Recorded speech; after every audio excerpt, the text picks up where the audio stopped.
Hey, what's happening, guys? Elton here. I'm in the Plateau Montreal sector of the city, and look, it is a Citroen 2 chevaux, which I've never seen before.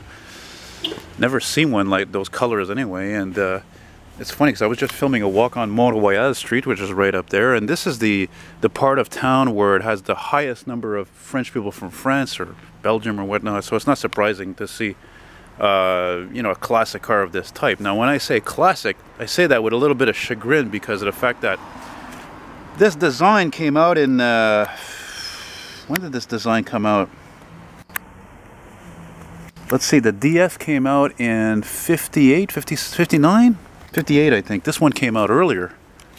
And they made this car until, what was it, 80 something, 82? Look how skinny the tires are. Holy mackerel.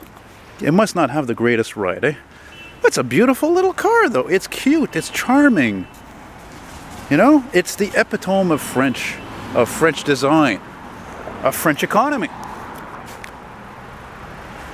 This is the part of it that I was never crazy about. Is it's not the front. I mean, you know, there's a VW Beetle look to it. There's a 1930s design to it, but I never liked that little grille. It just, you know.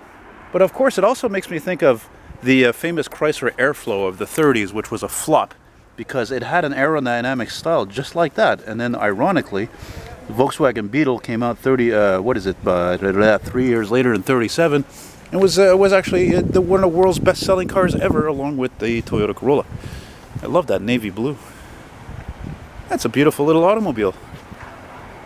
It's funny because it was an economy car, but what was one of the reasons why it was successful was because of the fact that it actually looked classy, you know? It was a classy looking little economy car. I mean, how many cars can you actually say that? It looks 75 on the plate the year I was born. Yeah. And one of the things I didn't know until recent years is that the French were known for making comfortable cars. That is to say, the seats were comfortable, specifically Peugeots. Wow. This Citroen, by the way, it's pronounced Citroen. For you Americans, it's not Citroen. Even my friend in Michigan, I correct him. I say, Randy, it's not Citroen, it's Citroen. Citroen.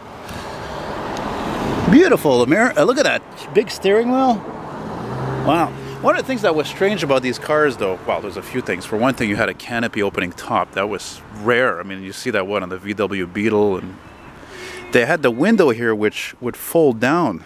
It's very unusual. But this car looks like it was completely restored. I mean, it looks almost like new.